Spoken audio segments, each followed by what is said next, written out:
Hi, my name is Representative Ephraim Elliott, and you've just been placed on alert.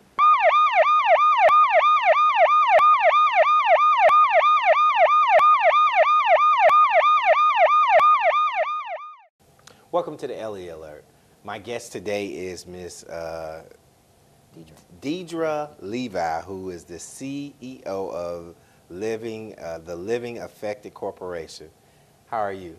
Absolutely fabulous. Thanks for having me back. Good. Sorry for missaying your name at first, but I know you, and you were on here before, and you had such great information. People would always stop me and ask me, tell me a little bit more about what you talked about last in reference to HIV and how prevalent it is in this area, and not just this area, but around Arkansas. So since we left, you have written Arkansas 2012 HIV Comprehensive Prevention Plan. Can you tell me a little bit about that? Okay, the prevention plan is the product of the Arkansas Community Planning Group, which is mandated by the CDC for the health department to complete as they have their RFAs come in. RFAs being requests for applications for their funding. So they have to have a relevant plan on what they're going to do with their HIV prevention monies that are coming from the federal government. Now, when you say HIV monies that's coming from the federal government, I mean, is the federal government actually sending money to Arkansas for HIV? Well, funny you should ask, because that's the only money we have. Arkansas does not have a line item in their budget for HIV prevention at all. Okay? So even though we have, I guess we have our fair share of infection that are going over, the state itself doesn't put any resources into helping the affected?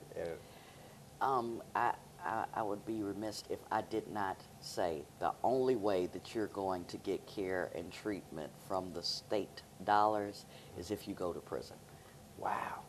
That's it. Wow. Well, and that's the only way that there's no other way to get that, because as we were speaking before, you were just saying how the epidemic kind of finds or follows poverty. That's correct. And poverty-stricken areas. So the only way that the state will pay for it is if you go to the prison and then they have to pay for it? Yes, every dime that Arkansas has right now concerning HIV and AIDS is from either the CDC or HRSA. That is it. What is HRSA? HRSA is the Health Resource Service Administration, another federal agency. Okay, and you said CDC. What does that mean? Center for Disease Control. Okay.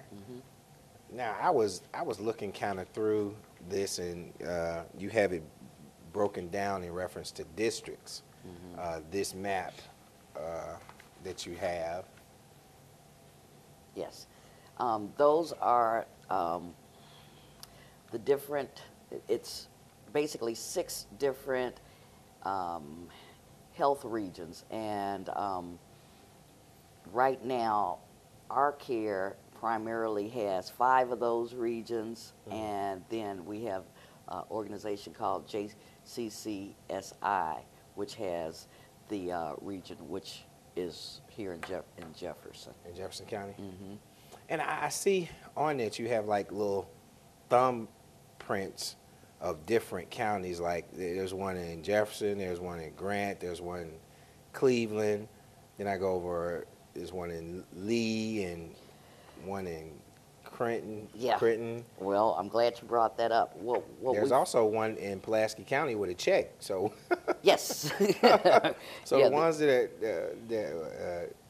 have checks in it, is that the ones that are really worse off, or what the ones with the checks means is that there is prevention money that is going into the community to fight HIV/AIDS. Okay. And that means that of those 10 little black tacks that you see, which are high prevalence over the state average and high incident rates, of these 10, only 2 have actual monies going into the community for HIV/AIDS. Wow. Yes. That is, that's major. Now, can you tell me what the checks mean? Because there's a check in Jefferson County. So what does that mean in reference to Jefferson County? Well, the TAC? Or yeah, the TAC, I'm sorry, okay. The TAC. There's two things that we look at when we're tracking HIV, and that's prevalence and incidence. Each one of those TACs represents an area or a county that has incident and a prevalence rate that is over the state average. The state rate, prevalence rate is 188.4 per 100,000 people. That's prevalence. And then for... Are you saying 108 cases? 188 cases per 100,000 people. Wow. Yes. An incident, our state rate is 9.6, and that's 9.6 per 100,000 people in 1 year that become infected. And what ends up happening with this is that we start seeing how the movement of the epidemic. And at one time we had Benton County and Sebastian County that were directly behind Pulaski and Jefferson County, and so funding was going in that area to address the epidemic. What has happened by following the epidemiology, we see that it's moved to a critical mass in high black populations and high poverty rates. And right now it's running, those two are concurrent social factors in this. So is that probably, well, I guess that's because people have been miseducated or not educated about it? Yeah, that, and Arkansas hasn't had the capacity really to address it, to fortify themselves, the state, where we had the capability of getting the educational materials and the prevention methods into those areas.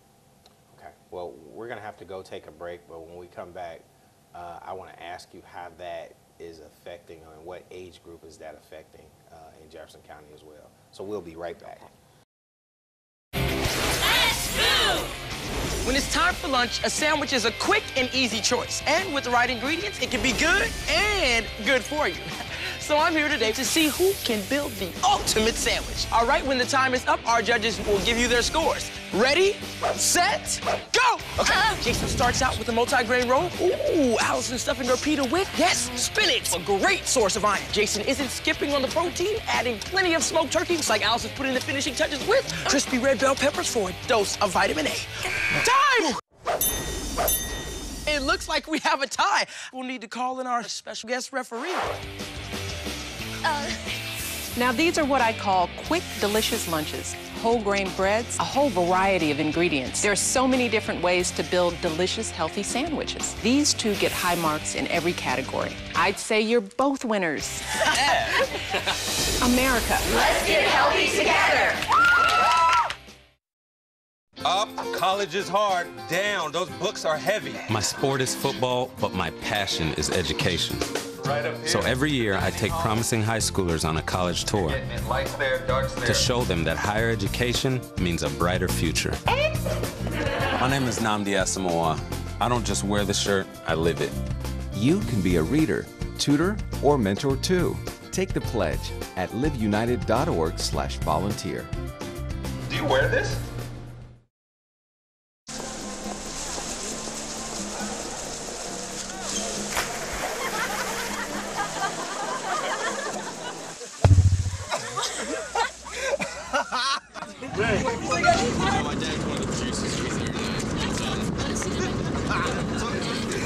Bring this sweet.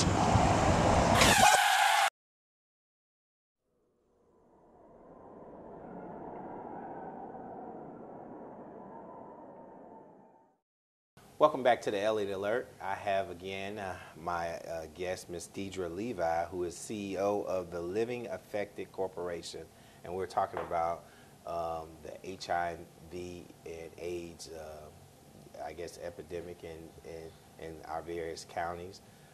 And when we left, before we left and went on break, I kind of asked you, where does Jefferson County fit in this process, and just exactly what are we looking at in Jefferson County in reference to HIV and AIDS?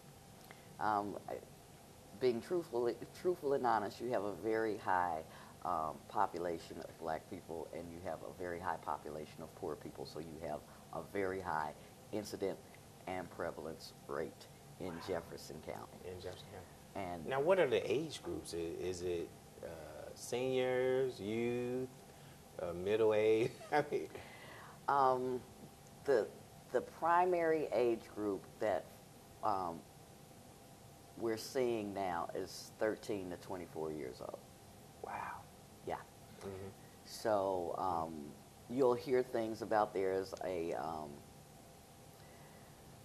a fast-moving population that are over 50 and things like that, but there is nothing. It's nothing compared to 13 to 24. Now, I guess you have to break it down to me, but I'm assuming that they're catching this by sexual contact. Yes. Wow. Between 13 and 24. 13 through 24. Through 24? Yes. We have to really look at what we promote. I mean, we promote sex, and then we, repress it, even though we're kind of obsessed with it. Okay. Yeah, you're absolutely right. And now, with that happening, I mean, what are we doing to get that information out to these kids so that they will be aware, and maybe we can stop it or slow it down? Well, okay, let's take 13 for example. That's an 8th grader. Yes. We're not really allowed to go into the schools and begin this conversation at someone so young, because the adults haven't been educated that sexuality is just a natural part of your physiology. So no one wants someone coming in and beginning the sexuality conversation with a child. So their first experience is usually with another 13-year-old or someone slightly older than them, still with a basic lack of knowledge. And because of that, them not knowing that ignorance can turn into something deadly. Something deadly? I mean, the same. It's the same. We look at teen pregnancy differently than we look at HIV and AIDS. We've done the person has done the same exact thing. Okay, and you know where we rank in teen pregnancy. You know, we're in the top 10 as far as that's concerned. Yeah, I mean, you're absolutely right. I'm glad that you said that, because I didn't think about it like that. You're right. We have an issue with teen pregnancy, and if there's also an issue with HIV and AIDS in reference to that, that can be as detrimental. Right, and that's why we're looking, we're trying to move away from the terminology just HIV and AIDS, and it's your overall sexual health, which really, if you don't have your overall sexual health, you do not have your holistic health. Right, so, beginning to educate and have these type of dialogues starts bringing it into the scope of the public health picture, not just with HIV and AIDS, but teen pregnancy and the STDs and everything else. I mean, because these kids need to know that they're in that age group, they're at risk. They need to know that. And then when you say all the way up to 24, some college students graduate at 21, 22. Yes. With HIV. Yeah, with HIV, yeah. So, I mean, from a college standpoint, how do we, because at that point you're more in depth to have that conversation? How do we have that conversation with freshmen coming in, sophomores, juniors, seniors, to let them know that, hey, this is a real issue, and we have the statistics to prove it? Well, some of the schools have adapted in their policy to have this. In fact, on opening day at Philander Smith College, we were there and we tested close to a couple of hundred new students, all freshmen coming in, and that conversation happens throughout the year. They invite us back. They have what's called Sex Week, and we usually bring about 2,000 condoms onto the campus and have those, you know, we have those conversations, those very open, candid conversations about sex, okay? That school is probably the most progressive that I know concerning increasing positive sexual health. Then there's UCA. The health department just tested almost 300 people last weekend. Wow. Right there. So some schools adopt that. We'd love to come to UAPB and start that type of dialogue and how we can put something in place to address particularly African Americans at this HBCU. Wow. Yeah. Because it needs to be done. And, man, if it's, as you say, and statistic proves it, that is going on, then, I mean, we got to arm these kids with that information. But the issue is we got to get them earlier than now. And plus, you know, one of the things, and that's why I was telling you about the health fair, if it's following poverty, let's think about what happens with poverty. Basically, your housing, education, food, treatment, and employment, which we call our hefty philosophy, is lacking. And so there's a possibility that you're seeking services. So why not have HIV tests where people seek services?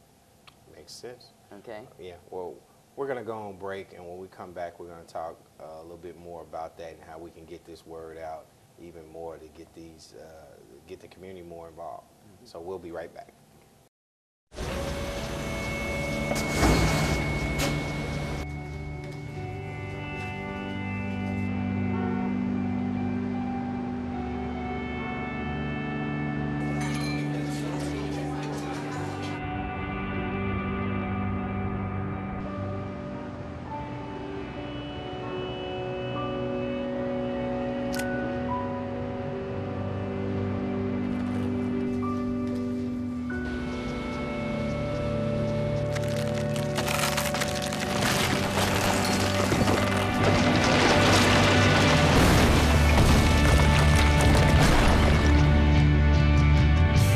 When you earn your GED diploma, the barriers in your life fall.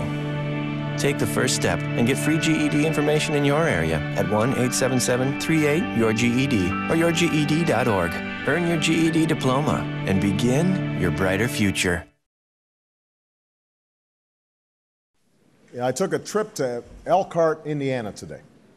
Elkhart's a place that has lost jobs faster than anywhere else in America. In 1 year, the unemployment rate went from 4.7% to 15.3%. Companies that have sustained this community for years are shedding jobs at an alarming speed.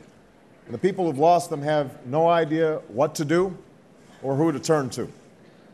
They can't pay their bills, and they've stopped spending money. And because they've stopped spending money, more businesses have been forced to lay off more workers. In fact, local TV stations have started running public service announcements that tell people where to find food banks, even as the food banks don't have enough to meet the demand. As we speak, similar scenes are playing out in cities and towns across America. Welcome back to the Elliott Alert. I have today my guest, Ms. Diedra Levi, who is the CEO of the Living Affected Corporation, who has actually helped to write this booklet right here, Arkansas 2012 HIV comprehensive prevention plan.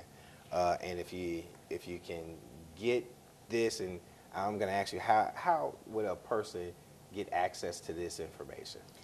You do that by going to our website, which is www.livingaffected.org, or calling us at 1-877-902-7HIV. Right. I encourage anybody to go and get this information. Once you do and start reading through it, you'll be amazed at some of the information that's put off in here and how it affects our community. So I know when you were saying, when we left last time, you were talking about how important it is to educate the very people who are being affected by it, and some of the tools that you're using to do so. Now, you spoke about this specific program. Yes, that's hefty. The help fair, and our philosophy is, we call it hefty, which is housing, education, food, treatment, and employment. If you do not have your housing, education, food, treatment, and employment in place, you do not care about HIV. Right. Right. You do not care. And that goes for anyone. You will put yourself at risk because you have to make choices that are formulated by survival. Right. Okay. So, you know, this goes back to Maslow's hierarchy and everything. You have to have those physiological items in place before we can move along to our safety. Right. And this program will help with the housing, educating, food, treatment, and employment? Yes, we're pulling together all the social service agencies in Pulaski County, putting them under one roof for the day. And they're actually doing the work there. This is not, they're just giving you some information. Right. They're doing the work there. So if there'll be the Little Rock Housing Authority, there'll be CADC with utility assistance, there'll be DHS with food stamps there. Every type of social service agency we could find, we're slamming them into the church that we're located in, and they're providing that service. And we're feeding people, and we're giving 100 bags of groceries out, just really trying to emphasize the importance of building this type of coalition that can address the whole person as opposed to just wanting to address their sexual health. Now, how do we get something like that done in Jefferson County? You call the Living Affected Corporation. Yes. And it takes funding. This we're actually partnering with a brand new organization called Strilight, who has funding to do HIV testing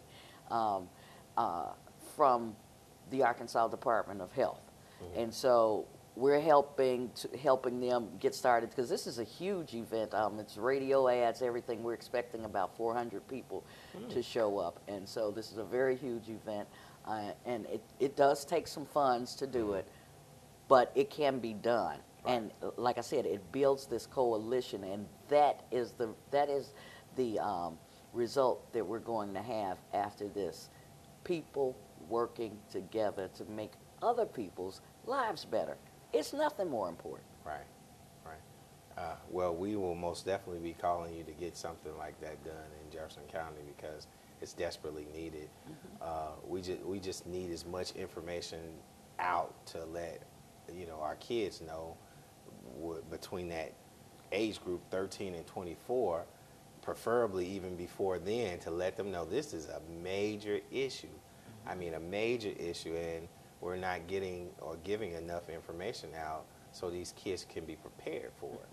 So I'm so glad that you're here and you're giving us this information, but I want to let you know that we're going to make a conscious effort to keep getting this information out to make sure that our kids know that this is a real thing.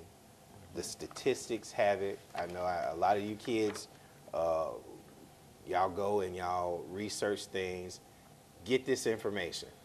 Get it, and if you have any questions, make sure you give Ms. Levi a call because these are the statistics. This is who you are in this county. Did you? How would somebody actually get in contact with you if they wanted to help with this coalition? Again, our the Living Affected phone number is 877-902-7HIV. And, you know, I'd be willing to even say my number is 501-612-2599. And we are open, we're basically open 24/7. This never stops for us. Right. Now, the surrounding counties, have you guys ever like collaborated with maybe 2 or 3 different counties come together and put on one specific event? Well, with the Department of Health's testing tour, that went, this year it went from Conway to West Memphis to, was it Dermont or Dumas? I'm not sure which one. Dumas is further than Dermont. So. Okay, I'm not sure which one. But yeah, we a lot of times, in fact, for here, I'm contacted Chico Memorial for some help with this. You know, I've contacted folks in Miller County for help with this. It's, you know, it really does take a village. It takes a village, especially with that kind of information. And I mean, you can save some people by putting the information out there and letting them know what's available, how do you protect yourself, and you know what's kind of going on in your area, in your county. Because if they don't know the information, they're doomed to make bad decisions. It's going to happen. Yeah. Well, I want to thank you, Ms. Levi, for coming, and I want you to know you have just been placed on alert. Thanks, Representative Elliott.